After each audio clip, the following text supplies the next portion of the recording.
All right, welcome to the Corner Office Podcast. I'm here today with Wesley Stinson.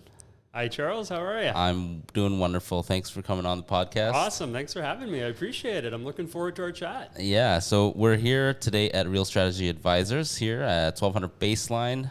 Lovely office space, I got to say. Love the open concept. What do you call this then? Is it like workplace? What digit is that? So we actually would call this activity-based work is what it's Okay. based off of. It's kind of our overarching philosophy of how the modern office should look, and we could chat about that later. But you know, we live and breathe it, and we like to show, lead the way by doing it. So Yeah.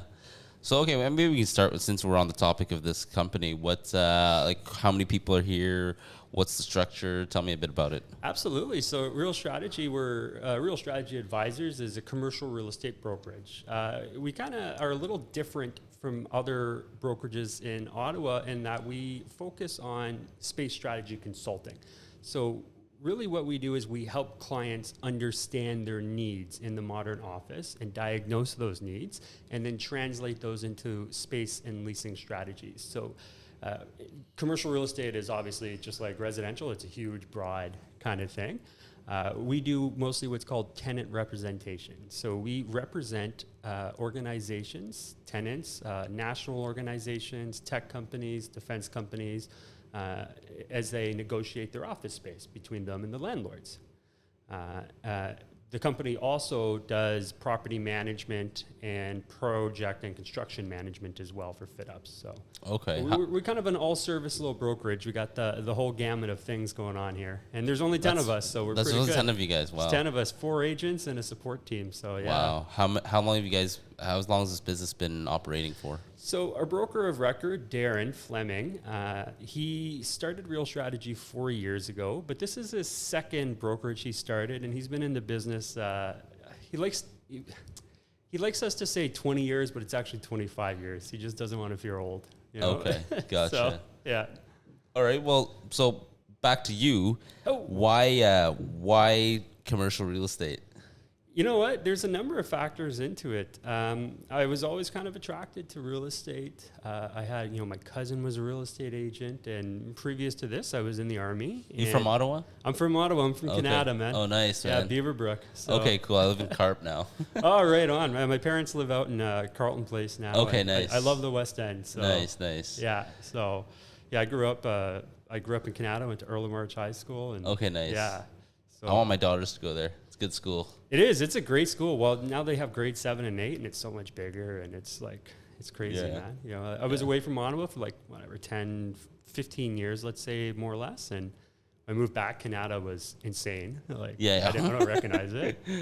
But, I was kind of transitioning out of the Army, started working for the Army part-time, and I'm like, well, what do I do next? So I actually, Darren used to be in the Army Reserves, and so I transferred from the full-time Army into the Reserves, the Governor General's Foot Guards here in Ottawa, and so I actually met him at an alumni event for the Governor General's Foot Guards, and it turned out he lived not too far from where I was living on Saint Laurent, and it was maybe I had a few too many beers, and I did the smart choice. I'm like, I'm leaving my car here. All right, okay, everyone, and. He's like, hey, Wes, I'll give you a lift home. So we had a good chat, and I knew this is what he did, but I wasn't 100% sure. And just kind of the way he described it, I'm like, hey, this is pretty cool, actually. Everybody knows that businesses have space. Everybody knows that people go to offices. Yeah. But what I didn't know, I never really thought that somebody puts thought into that. Somebody helps with that. So I just pitched him for a job right there in the car, and drunk in the passenger seat, or moderately inebriated in the passenger seat, So from there, right away, you just started with the company. Yeah. And then you got your license. Yeah, so I came in as a business development agent. Okay. So as you're working on the license, obviously you can't participate in trade. So doing researching, helping the other agents, so the business development side. And then I became licensed and been licensed for over a year now, and Nice. it's been great. So How much different is real estate compared to the Army? Well, there's a few small differences, but I was going to say, right, you go from strict regiment to creating your own schedule. It is, but and that's the thing though, is that actually what I really like about real estate, and it's the same for residential, is like this job's what you make of it, man. Yeah. You know what? If you want to put in the hours and do research, if you want to prospect every day, if you want to spend time late and get the deals right, then you're going to succeed. Yeah. And that discipline and that regimented approach to yourself, like your self-actualization, is something the Army is incredibly good at teaching people. So I would say It translates. it translates incredibly well. So, Okay. you know, yeah. Yeah, because my thought in the Army was like you have to do what you're told to do, right? Like Yeah, absolutely. Yeah. and like here it's like you got to be more self motivated, in my opinion. But Oh, I haven't been in the Army, so Yeah, it's a different game, but you know what? It's not as crazy as, you know, I would say the skills that set me up for success in the Army have served me well here. But Okay. I mean, it's harder because there's some mornings I wake up and I'm like, you know, I don't want to go to the office for 8:30. I'm going to go for 10. yeah, You know, even I'm a very disciplined guy with my schedule and my approach to prospecting and everything. But there's some days I'm like, no, I'm not going into 10. yeah. And in the Army, that was never an option. Gotcha. So- So your role right now, is the expectation that you are expanding clientele for the company, or you're still doing a little bit of BD, or what's So absolutely. So I am. So as an agent, you're always doing business development. Okay. So we were always cold calling companies, trying to expand, and that's one of the primary ways that you as an agent can bring in business, especially when you're younger. It's not easy because the only people who make choices about space in companies are the CEO, the ED, and maybe the CFO. okay? Right? So you have to try cold calling the CEO or executive director of organizations. Let me tell you, they don't like to be cold called. They don't want to be cold called, and they make it hard to do it. But so that's kind of that way. Obviously, we do have other prospecting paths. As you get more experience, you get referrals from other past clients. But generally, you are kind of self-generating all the time. Okay. So, and that's a very disciplined and tough approach. So yes, so a big part of my job is the prospecting and the business development side, Okay. as well as working through the deals I have right now, acting as a space strategy consultant for my clients, Okay. and working with the whole real strategy team. So we have some clients we're now moving into, finished, executed a lease, and now we're going to be helping them manage their fit ups. Okay. All right. So that's what we have, a project manager who can help them go through that whole deal of making the space beautiful. Okay. So, yeah. So I mean, it seems like you guys are doing like big clients. How big and how small do you guys go? So, I mean, I would like to go as big as possible, Okay. but you know, we're a small brokerage. We're not one of the 5 national ones, although it varies quite a bit. There's no hard and fast rule. For small, our brokerage, we generally don't do retail clients. So I as an agent won't take on somebody looking to rent retail space. Okay. Although we do retail leasing for plazas that we manage. That's another agent though. So I do office tenants specifically. Generally 2,000 to 3,000 square feet is the lowest. So just as an average, pre-pandemic, an employee required about 200 square feet. All right. One employee, 200 square feet. Yeah. So that includes your personal area plus your proportionate share of the common areas. Okay. Yeah. So just as an average, 180 to 200 square feet. Now the math with the hybrid workplace, we haven't quite figured it out, but we're kind of projecting about 80 to 100 based on what we've seen. Wow, But yeah, half that. roughly half. Yeah. So why do you think that is? Like you just don't need as much personal space, or is it common areas are smaller? Where's that coming out of? So it's coming out that furniture has changed quite a bit.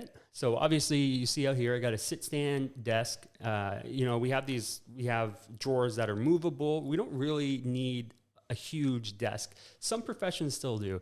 Accountants, my mother's an accountant. They got desks, like everybody in their company has a desk like this, and it's covered with paper all the time. Yeah. So I don't have any paper on my desk. I So- suck at managing my desk space, like at my office or at home. There is a bit of stuff over there. There's a beer can here, glass over there, a couple of loose Post-it notes. I suck at it. I envy people who have like that nice aesthetic workspace? I'm going to tell you, like, I've always been going to school, everything at home. I'm always cluttered at my desk, but here I'm like, you know what? If in doubt, throw it out. Yeah, until it's like one like listing appointment, like, you know, notes I wrote down and I accidentally throw them out. But no, I get what you're saying though. Yeah. So okay, but your transition from the army, like, sorry, what did you do in the army? Let's in talk the about army, that. I was in the infantry. So I started as a non-commissioned member, so as a private, and then I ended up commissioning to become an officer from the rank of sergeant. So my entire time I spent in the infantry. So both in the army regular force full time, and then as in the reserves, so part time. So what made you, like? I know you said, like, was there like one moment specifically that you said, you know what, I really want to maybe exit and try something new? You said you had interest in real estate, but I always did. It was always one of those things, right? Yeah. But, you know, it's actually the same reason, like, why did I join the army when I was 17? Well, you know, I was done high school, and I actually was working a job delivering office furniture. And I'm like, this sucks. I wasn't ready to go to university. I definitely wasn't mature enough. So I'm glad I didn't right at that time. And, you know, I decided to transition to the army, and it was kind of a similar thing with the army. There was a time when I'm like, you know, it was about, you know, I would say the 12-year mark. And I'm like, well, is this what you know, it's a shit or get off the pot. Like, so I'm going to be in the army for life, which is great. And tons of guys have great careers. There's so much opportunity there. It's ridiculous. Yeah. It's such a great organization. But I'm like, you know, is this really, I was getting posted to a different place, and I was going to be taking on a new role, and I really didn't want to do that. So I'm like, well, maybe I'll transition into something a little different. And so how many places have you lived in? So I was lucky with the army. I was only ever posted to Petawawa, but I did do, yeah. So I stayed there, but I did do four deployments, 4 tours, all over the place: Afghanistan, Kuwait, Ukraine. So quite a variety of spots. But I was always posted to Petawawa. Oh, interesting. Yeah. Nice. So, but I was going to get posted to Saint Jean sur Richelieu in Quebec. Okay. So, nice. Yeah, nice. Yeah. That's pretty cool. Yeah. So if you like. So now that you've been in the game for, you've been with the company for 3 years. 3 years, and licensed for a year. Yeah, just over a year. I mean, it really slowed down in the pandemic. I joined at the wrong time. Sure. What advice would you have for somebody getting into commercial real estate, or somebody like myself, like residential agent, maybe want to dabble in commercial? Do you have? Well, I think starting off for both residential and commercial for us is a very similar challenge, and that's that. Dude, nobody hands you anything. You got to build it. You know what I mean? Like, you got to work hard. You got to prospect. You got to become the master. You know, Darren has the best advice. He's just like, listen, master the skill sets. You know, spend your time learning them. Spend your time applying them. Yeah. You know, and so my advice would be, well, this is what you make of it. Start working. No. Yeah. Okay. Well, if you don't like cold calling, this isn't for you, man. Yeah. You know, I think a lot of agents in the residential world don't cold call because you know your mom's friend, your sister's friend, you know, that want to buy or sell. But it's what is that? So you get 10 deals a year, or what? Let's just say that you know you can get 10 deals a year from referrals, but then you maybe if you're cold calling, you're prospecting, you can get 15. But one thing you do is the deals you do enable the next deal you're going to do. So when I cold called, the biggest one is when I became licensed, I stopped cold calling smaller companies, and I only started cold calling bigger companies. Okay. And it's harder because we would get, like, let's say as an average, I would book 4 prospect meetings a month, let's say. Okay.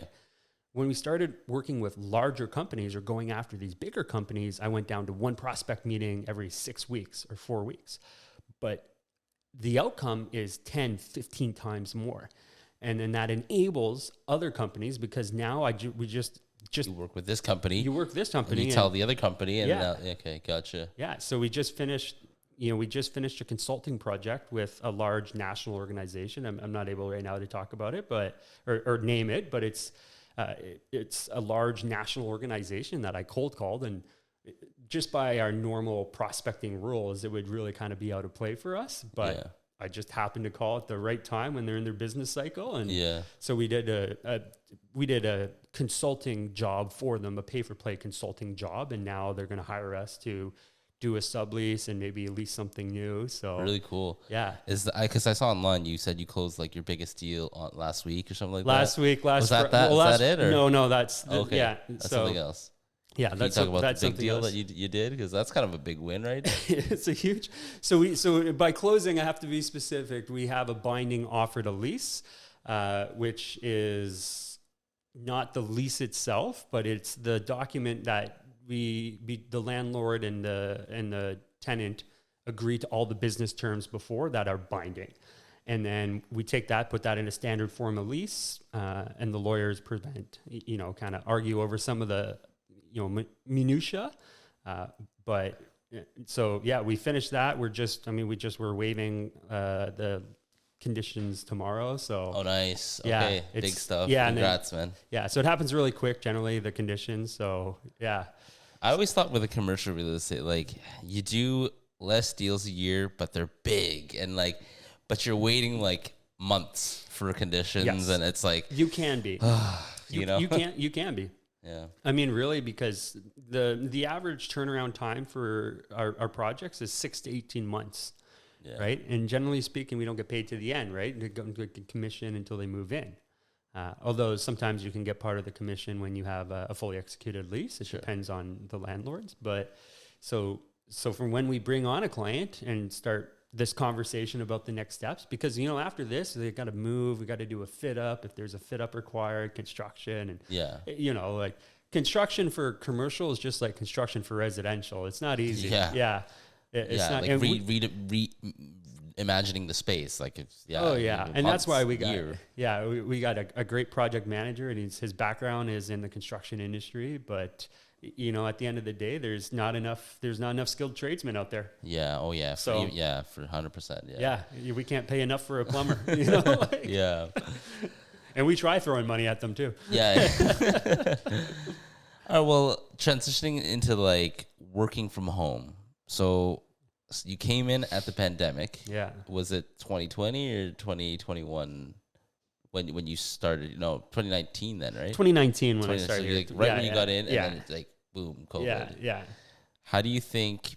Well, I mean, we all know how it affected people working, but maybe give me what your take was on how it affected working. You know what? It's what I would say, Charles, is the social contract between employers and employees has been changed drastically. Okay. So, and I'm going to go back to who do I cold call? I cold call executive directors, CEOs. The people who make these choices are our parents' generation.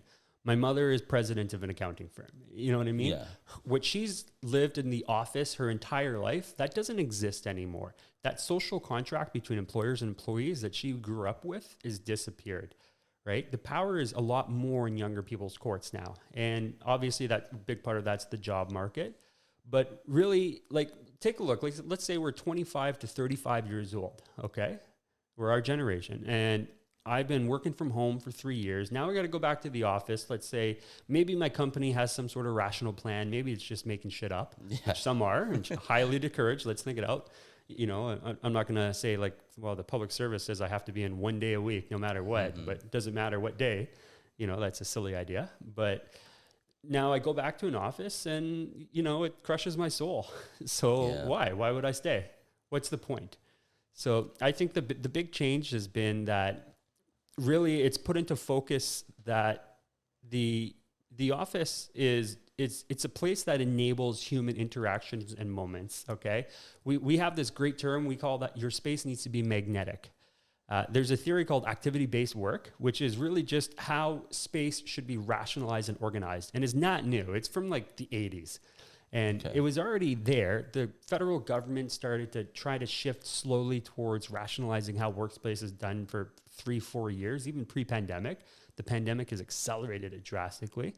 Yeah, I was gonna say, do you think that these work from home theories were long in place before the pandemic occurred? Well, they were. Nothing in this is new. All right, but now you were forced to do this change. So now you had the great social experiment. Well, everybody's got to work from home. Now companies have to be able to provide the technology. What's the actual cost for the company of paying for chairs and a sit-stand desk for an employee? Quite frankly, between $500 and $1,500 a workstation for the cheap stuff, that's nothing for a company. Yeah, the pandemic forced us to make changes. Now you got to make changes in policies. How do you have a sick day policy on an employee if they can work from home, right? Yeah. Like, That's true. that's true. Because as somebody who has a lot of friends and clients that work from home and government people and whatnot, like the classic is that, you know, right when the pandemic hit, everybody was just laughing because they would just be sitting at home watching Netflix in their bed. Yeah. And like just scrolling their, like moving their mouse a little bit, Yeah. right? Yeah. And, Describe my perfect day. Yeah. You know what I mean? Like, and like, do you think that's changed a little bit from doing that? Like, I remember like right when the pandemic hit, everybody was like so happy because a lot of people were not used to working from home, right? Mm-hmm. Agents and stuff like that, self-employed, you do, but like I'm talking typical Yeah. 9 to 5 job, right? So it was like heaven. yeah. Right. So you think that's changed a little bit in terms of like people are more productive now than they were just at the beginning of the pandemic? You know what? I would say yes, but really, you know, the old school managers have this idea of be like, well, working from home is a privilege, not a right. Yeah. And well, how do we monitor what people are doing? You have to be in You the got to office. be in the, and so really that question is framed through that kind of lens where it's like, well, is this person doing what we're asking of them? You know, do we have the policies and the leadership as an organization to best enable them to accomplish their tasks and grow and learn, right? Mm-hmm. So really that's what I would say to that is now employers have really upped their game and, you know, making the office space a destination that helps enable tasks as opposed to just be a place for people to go for the sake of going is part of that process. Yeah, I think like people have generally been happier being able to have more flexibility with their time, right? Yeah, absolutely. Not spending 45 minutes each way.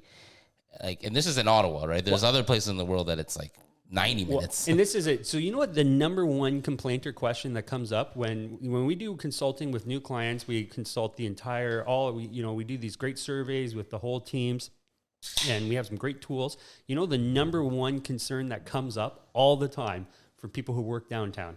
Just commuting? No, the cost of parking. Oh, yeah. Like, why in God's name am I going to pay $300 a month for a fucking parking spot if I'm going to be there 2 days a week? I'm not doing it. Yeah, and I'm the one paying for it, I'm right? the one who's going to pay Yeah. for it. Or the companies are going to have to eat that cost. Yeah, that issue comes up all the time.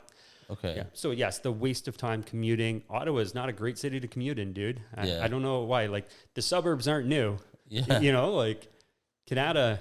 I grew up in Canada. Canada's been there since the 60s. There's no transit from there to the city, right? Yeah. Like, no, like I completely agree. Like I think like that article that you sent me, I just read it and I saw this stat. And it was like 74% of employees in Japan thought the office was the best space to work in. What do you like? Do you think that's completely changed even in Japan? And I know here, well, like, I can't speak to Japan, but Yeah, I mean, here. I've been to Hong Kong and the commute was painless That's where I was there. born. Oh, no way. Yeah, that's amazing. Yeah, my brother got married in Manila in 2018. Oh, nice. So afterwards, I took the opportunity to spend a good week in Hong Kong and just kind of tour around. Yeah, I came when I was 6, so Yeah. I it go was back. crazy where the average building's like 85 stories. It's and- insane. Yeah, it's so densely populated there. Yeah, Oh. transit there is amazing. I have no problem commuting Yeah. there, but here it's like no. Yeah. Well, so part of the reason is just the funding there. So the transit authority owns the development property around the stations. So Yeah. they're able to fund the quality of the stations and keep the fares low because they own the malls and all the development property. Interesting. Yeah. So that's actually the key to why it's so good there. Yeah. Yeah. Yeah. it's- But yeah. back to what I was Yeah, saying. yeah. So I here, digress. here, do you think that it's anywhere close to 74% of people thinking that office is the best place to work? No. Yeah, I agree would say with no. that. I wouldn't even say 50%. Yeah. And again, there are things like the office needs to be a tool. It needs to be a resource. Collaboration. All right. There's great collaborative times that teams need to come together, and the office is a great place to do that. But then you got to have the IT tools. You got to have everything else set up, right? Yeah. Or there's a lot of people who like coming to the office. Lawyers, a lot of our lawyer colleagues are like this because I need to focus by myself so we can have these quiet environments for them away from their families and just pump out 4 hours straight of work. So there are tasks like that, right? So, the office is only as good as it's only a tool. Yeah. So why not have a good tool? Yeah. You know, so like a good example for like the old office is we have to teach our clients kind of the new language of office. Like, you know, like those old like wooden planers you see, like if you're, or like, let's say you work in you got your granddad and he's got a barn and it's got like this old hand crank drill. And that's all you've ever known in your life. That's the old office. And you've never seen anything else. And all of a sudden you go to Home Depot and you got this big, you know, fuck off, I don't know, whatever brand, super Milwaukee. drill. Milwaukee, yeah. You're like, oh my God, this is the greatest thing ever invented. And we've had power drills for 150 years, right? Yeah. So if say that's where that is, but Okay, so that's an awkward, so that's we're an not going awkward back. transition. We're not going back to you have to be in the office 5 days a week, and that's the requirement. I don't see how we would do that. Number one, the employees will never go for that. Here's why I'm asking this question, because I've got a lot of friends that are work. We all have a lot of friends that work traditionally in an office. Speak for right? yourself. I don't have any friends. I don't. Okay, so I have like 5. So, Yeah, thanks for picking on me. but like they're all scared that like employers saying you got to come back, or some of them are already like 1 or 2 days a week, and like you have to be there. Like, I just want to get your thoughts, because since you're so deep in this, right? Yeah. Like, is that ever gonna be like 5 days a week again, or? I doubt it. You know, blanket policies don't work because they'll only work for 60% of the people. Everybody is different. Everybody has different life needs and a different family situation. And now they said that employee-employer contract, social contract has changed. The expectations are very different. I'm not coming to work from 9 and leaving at 5, and I need a TPS report cover sheet approved by Her Majesty the Queen to go take my kids to soccer early. That kind of world doesn't exist anymore. Yeah. And if a company pushes that, well, the employees are going to walk away. And we have a client, the large organization I told you about in the consulting, a whole bunch of their teams are like, if we're forced to come back, we're just quitting. Yeah, That was straight up. I've had people say that too. Yeah, and these are well-paid people, and this is they're publicly saying that and named. Wow. So. Wow, interesting. But all right, so let's take a 2-second break. But after, I want to ask you, like, what are there any cons to like this whole work from home thing? So, I mean, we talked about all the positives. So, I mean, just trying to play devil's advocate. So maybe you can think about that while we take a little break. We'll go. All right. Peace. All right, so welcome back. Hey, thank you. How was the piss? It was great. Yeah. You know what? I'm usually the one that always takes a piss between the breaks, but now I met somebody who has a smaller bladder than me, so I'm happy. Yeah. So the issue is I had a nice big coffee right before you came. Oh, nice. Get yourself riled up for this. Get yourself riled up. Yeah. So we talked a lot about like the positive side of working from home and the new wave of how the office is, and I completely agree with everything like that we've said, but I'm just curious, what, like, from your experiences in dealing with so much office space, are there any downsides that you could see, or maybe trends that you see from companies that this is happening, across your clients? Absolutely. I could point to something we're doing right now. We're sharing a drink together. Yeah, cheers. And cheers.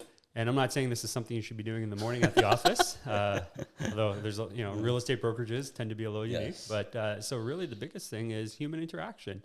Humans are not by nature solitary creatures. We are social creatures, right? We need a certain level of interaction to exist on all sorts of levels. And your interaction with your peers at work may or may not contribute to your self-actualization as a human being. It might not be the only thing, but it's what you spend an overwhelming amount of your day and your time awake doing is working. So missing that interaction is a big part of that. And again, we talked about lawyers who need to put their heads down and do 4 hours reading clauses, which is the worst. Yeah. So I hate that. yeah. But so there's a time and a place for that, but the biggest downside is, you don't quite have that. And of course that varies person to person. Yeah, because like I've had friends and clients and whatnot. They've joined this organization or a team, and they've literally tell me that they've literally never met anybody that they work with, and that kind of seems like robotic, right? They just know you. it's like dating online, which is everyone's doing, but permanently dating online.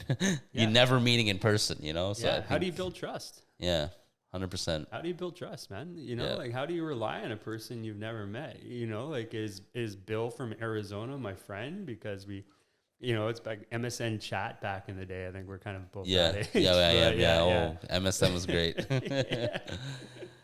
So, you know, the biggest downside is that, but really it comes down to balancing that balance. Yeah. So, you know, if it's only a good in as much as we enable it to be a good through good policies and good systems and procedures in place. Yeah. Right. And then if you're going to be at the office, let's make the office magnetic to draw people in, and let's give it the tools to enable you to be successful. Yeah. You know, like why not have the best of both worlds? Our argument is really, you know, most real estate brokerages on the commercial side are very transactionally based. Let's argue the fuck out of this and get the best base rent possible and the highest fucking incentives, you know, the landlord will agree to, and we'll sign and we'll move on. You know, our approach, and this is pre-pandemic, and this is one of the things that attracted me here, has always been, well, that's missing the human elements to it. So why don't we take some time up front? Why don't we just take a chill, take a serious 5 here, as we used to say in the Army, have a smoke. And I don't smoke. Nobody here smokes, actually. But actually, our property manager does, because that's a stressful fucking job. But let's just take a break up front, and let's really understand the logic behind the decisions we're going to make. You know, what type of space do you need? What kind of culture do you have? Let's, you know, Darren did his MBA focusing on developing a consulting system that we do separately pay for play for larger clients, but that we incorporate elements to all of our tenants, all of our clients in every size. So let's focus on the human side of it up front. And then from there, once we know what you need, then we can look for space and work at the transaction side. You know, I like that. Yeah. Well, I mean, I could get you the best fucking deal in the world on a space that's the wrong side and the wrong space. Yeah. And what good is it? Let's find out about our clients before we start selling you a place, or, you know, renting you a place. Transactions, right? Yeah. You know, yeah. So that's, I like that a lot. That's kind of the approach that kind of sets us aside. And really it's because we don't have the answers. Like, so the other thing I would say is we don't have the answers about how does hybrid work? How is it going to look in 2 years? Dude, I don't have a fucking clue. I know I asked you, but yeah.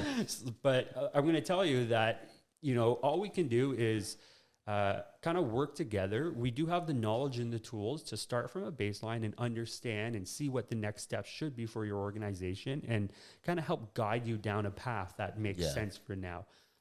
So because we don't know where it's going to be in 2 years, we always recommend to make, right now we're in this phase where like, okay, well, let's not make incredibly drastic size changes unless you can really rationalize it. So, you know, most companies who have transitioned to hybrid end up decreasing between 30 and 40% of their gross space. Interesting. But that varies client to client. So, yeah. Yeah.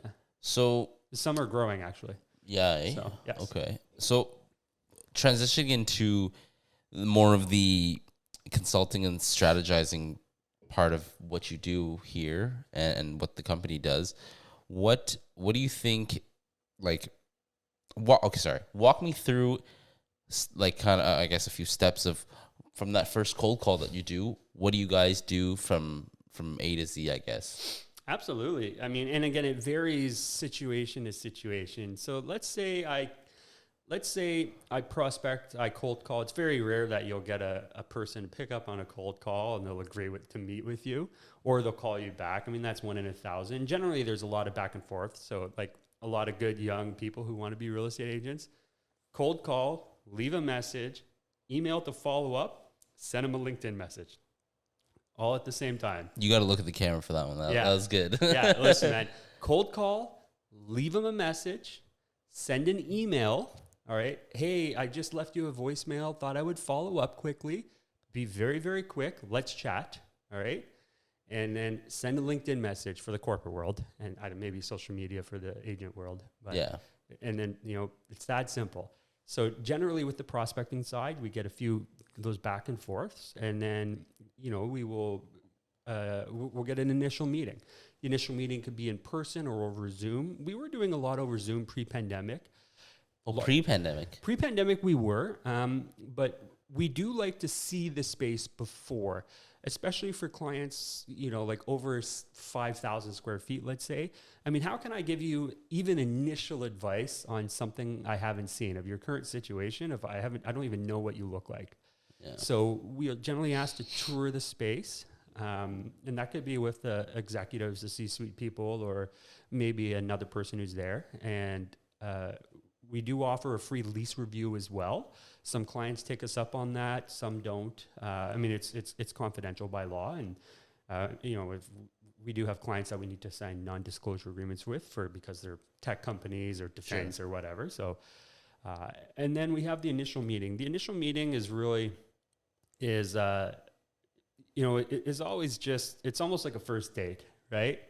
So yeah, there's a little bit of awkwardness, but well, it's exciting. You get butterflies. You get butterflies, yeah. So really, I can do it depending on the client. I'll do it by myself, or I'll have Darren, my broker of record. We can get a project manager in on there. We try to actually do more teams of people because we're a team, we're a family. I'm not just bringing my skill set here. I'm bringing the real strategy team. So. We try to kind of do them as teams, and it shows we're serious, which we are. All right. And if a client wants to, if it's the right time, really at the end of the day, let's chat, let's meet, let's get an idea. Maybe it's not the right time for us. No problem. If it's not the right time, maybe we can collaborate in the future. At the very least, we've met each other, we've made some connections. Yeah. Yeah. And now I got you a connection on LinkedIn, and, who knows where that leads down or whatever else, or, so, if a client decides to engage us, then generally speaking, that's when we start with assessing their needs. And that can go so many ways. It seems like it takes it's a process. So that part, the assessment of the needs, can take 2 to 6 or 8 weeks or longer, depending on the size. Yeah. So we're very deliberate. And we're low volume, high touch. So at any given time, a commercial real estate agent with tenant rep can only really handle 10 clients. Okay. Simultaneously. And that's if you're really organized. Okay. Yeah. So that's pretty good. So, that's where we have employee surveys, executive interviews. We have a number of tools available that we would use for that. And then once we've kind of come to an idea of what they actually need, then we would do a market survey. All right. Okay. So market survey is just like, MLS. Well, MLS or realtor.ca or whatever is really just shit for commercial real estate. There's actually other listing services for commercial real estate, CoStar. And Ottawa is not a big market. We have every property manager and every commercial real estate brokerage on our CRM, and we just email everybody like, "Hey, we're looking for this space for this type of client." Yeah. Right. What do you got? Yeah. So, okay. As well as CoStar listings, and we do use Realtor.ca, MLS or whatever. Okay. Too, but interesting. Yeah. But okay. And that's the survey part. So okay, so you assess what they want and then or what they need. Need is a better word. Yeah. Assess their needs. Kind of work collaboratively on that to come up with an idea of the range, and then typically from then on to implementation. And once everything is all done, this could be, you said 6 to 18 months. It can be. So let's say we do 4. So let's say me meeting a client, them engaging us reviewing the lease, us going through the needs analysis, us, kind of doing an employee survey, meeting and discussing that with the executive team, let's call that process 4 to 8 weeks for a good size company. Yeah. Now we do a market survey, and then they want to start touring some places. That's another, I can do a market survey fairly straightforward and then present it to them when they're available. But also you're presenting it to executives, right? The C-suite people. It's not like they're available tomorrow. Okay, well, let's meet next Thursday, right? So it's always a week, 10 days, or 5 business day turnaround between each key points, right? So that's always adding up. We'll go tour some spaces. Well, once you've toured some spaces and they decided where they would like to look at, then this is really like, well, what's the next step? So we start engaging the landlords to hash out maybe some preconditions if we were going to like ask to rent from there. Maybe we do hire a designer to do a test fit, and we start seeing if our rationale for space planning that we've come up with would work in that space, right? And then start understanding what the construction costs would be to get that up to where we were, right? Do we hire, we like I said, we have a project manager now. It's a fairly recent thing, so we're able to do that in-house as part of the process. That's really cool. Yeah, it's the best. Yeah, and he's awesome. So Nice. So it's such a long process. Like, you guys are patient.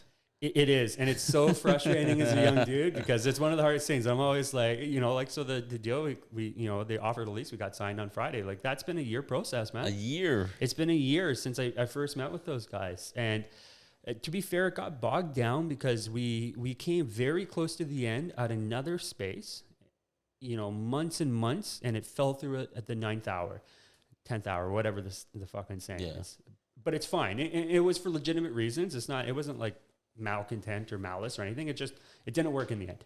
No problem, right? On to the next. let's try it again, right? So the advantage when you're dealing with commercial real estate is you have to kind of be able to have a step back, to be very rational and kind of, a little disconnected from the outcomes, like not in a negative way that you don't care, but it's like, you can't think about the end game. I'm getting paid. You got to be very. You got to be level. You can't be like, woo, up, down, up, down, up, down. Yeah. You just burn yourself Oh out. my God. I can only imagine, like, meeting a new client. They said, yes, let's meet. And then you're like on a high. And then they said, no, well, we've got to wait 3 years. And then you're like up, down, up. It's and that crazy. happens all the time too. So maybe we engage a client and the situation changes and it's no problem. Cool. Yeah. Well, let's come back to it in a year, 2 years, or maybe it's just not the right time. For sure. Yeah. Sometimes the situation changes and all of a sudden we need to do something in an emergency. And we can accommodate that, but not easily. Yeah. Back to what you were saying in the beginning, you mentioned magnetic space, and you had, you had sent me a little bit of information about it, but maybe you could talk to me a little bit more about that, because I guess in theory it's a little bit self-explanatory, but I want to hear from you. Some people might not know what magnets do. It's when you remember you're a kid and you got the magnets and they're pushing each other apart. That's such a good feeling. Yeah, that still gets me going. Yeah. So really what we mean when we say magnetic space is it's kind of an encompassing term that we didn't coin this. Actually, another industry leader in Ottawa has coined this term.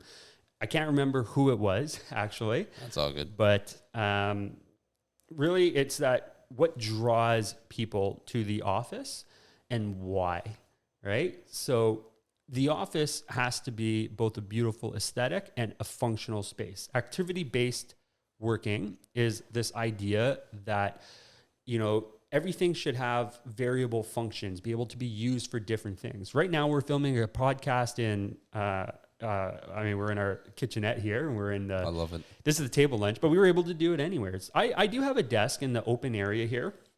I can move desks. I'm not assigned a desk. I could move it. Do you like that? Sorry to cut you off. Do you like having a desk wherever?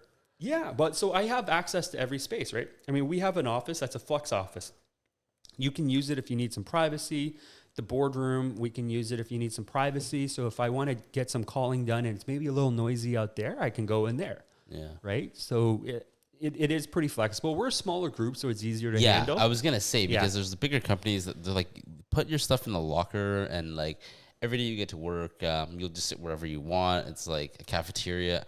That's a little bit too much for me personally, but it is. But there's there's ways of managing that. So there are better ways to rationalize that, and really it's based on who needs access to what types of functions and what type of work environments. We call them work neighborhoods, collaborative neighborhoods. Neighborhoods nice. Is that's the term now in the. Okay. Yeah. So that's what I would say with that. So the magnetic space is so both the ecosystem of spaces available to you, okay, as well as the mindset of the organization and the policies, the work policies, the work policies that enable that specifically. Yeah.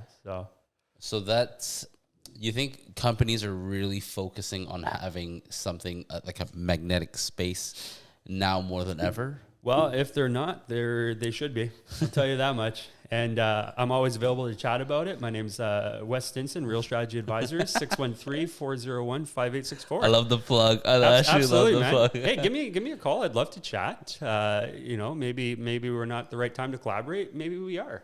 You know, at the very least, add me to LinkedIn. Send me an email, wstinson@realstrategy.com. That's really cool, man. So, okay, what do you notice like recently companies are looking for in their space in general? Like, I know everything's specific to each organization, but I'm just curious. Well, so, you know, it goes through these trends from what I am seeing now in my relatively shorter time in the period. But so, for instance, Darren was at the tech bubble when there was a really big competition for people, right? In the high tech in Canada, and you'd have these mini putt things and all sorts of great spaces it's cool. in there. Yeah. Beanbag couches. Beanbag couches. And what companies are looking for now is really something that enables their people to better perform their tasks. So whether that's furniture that can be moved easily, that incorporate technology easily, so we could turn this into an ad hoc meeting space with the right IT infrastructure to get a screen up. So really what companies are looking for is a well thought out and flexible process layout. Gotcha. And more than before. More than before. Ever more than before. And it's, quite frankly, they're willing to spend money on it, and it's actually cheaper to do. And, you know, part of our argument is the cost, you know, again, like let's say we can save you $70,000 a year in base rent, you know, gross or whatever. Yeah. So, but you know, if you have 20, 40, let's say 40 employees, well, that's one person's salary. Whereas opposed we can help make everybody happier by creating a beautiful magnetic space. You know, what's the intangible, well, even tangible outcome of that? So yeah, 100%. Companies are kind of looking for that. So, Okay. you know, you do have the older people who are I was the older generation, but you do have. Are there still those? There still are. Super old school? Well, you know, people are entrenched in their ways, and there's organizations where it makes sense. There really is. So there's some tech companies where everybody needs these spaces. They need 5 screens and a big desk, and they're very focused on one thing, and they're not clients of ours, but I know this company that is that does battery research and like super advanced stuff, you know, and they need these workstations with high tech stuff, and you know, and they have these very deliberate approaches to things. They're not very flexible for all sorts of reasons, but that's the way that's really the only option for them. Yeah. Right. So, makes sense, yeah. But generally speaking, you know, people have come around to it. Yeah. Yeah. So before we finish, I want to talk about some lighter stuff, more about your personality, because I saw on your Instagram, you said that you had a calling. You know, your calling was to be a model. I think I was drunk when I did that. I'm not gonna lie. It's still there though. Just letting you know. Yeah. Is that your thing? Look, it's cool. Yeah. Well, hey man, self-confidence, whatever. Hey, I mean, I don't have that, but that's cool. You got any cool army stories? Well, I mean, I have some appropriate, inappropriate. Like, what do you? Let's do something in between. I think of something. Take a minute or whatever. So, oh yeah, I'll tell you a cool army story. Yeah, when I was in. Curious. It's a Las Vegas story though. Oh, okay, nice. I like Vegas. Okay, so you know, it was we were doing training, workup training for my second tour in Afghanistan. And during that, you would do 10-week training exercises in the U.S. at these massive facilities where they have cities of like midi cities that for 10,000 people built with actors. And so we're doing that in a huge thing, right? Like only on a scale the U.S. can accomplish. Only the U.S. Yeah. Only the U.S., right? So you'd be doing these scenarios with hundreds of actors and explode like wild. But so we were in California at Fort Irwin doing this, and it was a 10-week exercise, and there's 5,000 Canadian soldiers there, and the powers that be convinced whoever accepted liability for this that we would be able to have because we were having like a long weekend off in the middle. Las Vegas is 2 hours away. Let's let the soldiers go to Las Vegas for a weekend. Okay. 5,000. 5,000, but we were spread between two weekends. So the deal was the Army would get the bus that we would provide transport. And then when you're there, it ended up being, we were pretty tight. So you had about 28 hours there. Okay. And then you would provide your own accommodations, but you had to be back at the bus like 2 p.m. the next day. You had to be there. Like there was no, and so, I mean, it seems like a bad idea, but you have to remember this is Vegas. So 2,500 soldiers, it didn't even phase them, right? You couldn't even notice. So my section, the 9-10 guys I worked with, we decided to get a suite at the Bellagio because we were like 23, and it was like we still spent 120 American each, and there was like 8-9 of us, so there was 2 beds. It was nice, and we went 2 out. beds for 9 guys. Well, we had like a pull-out couch, and we were so drunk at the end of the night. Anyways, it was at the end of the night. Hangover. The end of the night. Oh, even better. So actually, was the hangover. So we end up going out to this club, and they weren't going to let us into the club because there was a dress code. And I had a friend of mine, Devin Draper, and he should be a business development guy. That guy could talk his way into anything. He starts giving the whole sad story spiel about we're going to Afghanistan. But turns out the manager of the club, her brother was deployed to Iraq at that time, and she overheard us. So she agreed to let us in. And of course, we're idiots. So we got table service, bottle service, and we spent some coin, but like, whatever. So the end of the night, we all wake up back at the Bellagio, but we're missing one dude. Okay, Robbie Mills. And so very great dude. He's actually a professional dart player now. True story. Really? Yeah. And if you can find a photo of him, he looks like a pro dart player. He looks like a guy who's a pro dart player in a British pub, okay? We can't find him, and we got to make it to the bus. Checkout's at noon. We got to be at the bus like 1 or 2 p.m., and we're all freaking out. No. We can't find him. And he's not like a wild guy. He's like, he was married with 2 kids. He's not like a crazy party animal. He was like 27. Like he's a soccer dad, you know? And we're freaking out. We can't find him. We're trying to call security. We're like, hey, have you seen our guy? What does he look like? I don't know. He's like a white guy with a short haircut. We can't find him. And we're like, oh my God.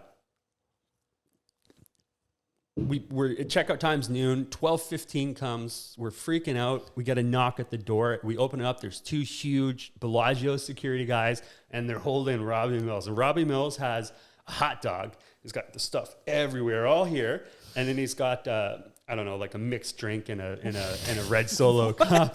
And he's barely alive. Like, he's just like, and they're like, hey, does this guy belong to you? Because the room was under somebody, like one guy's name. So yeah, they were like, yeah, we found him in the lobby. Like, wow. Somehow they figured out who he was. And we're like, oh, thank God. Because if you missed the bus, you were going to get kicked off tour. That was the deal.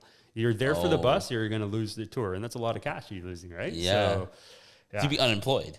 Be unemployed, yeah. I mean, yeah. So, yeah, it's not cool, right? Wow. Yeah, so we find him, and he's alive, and we're carrying him.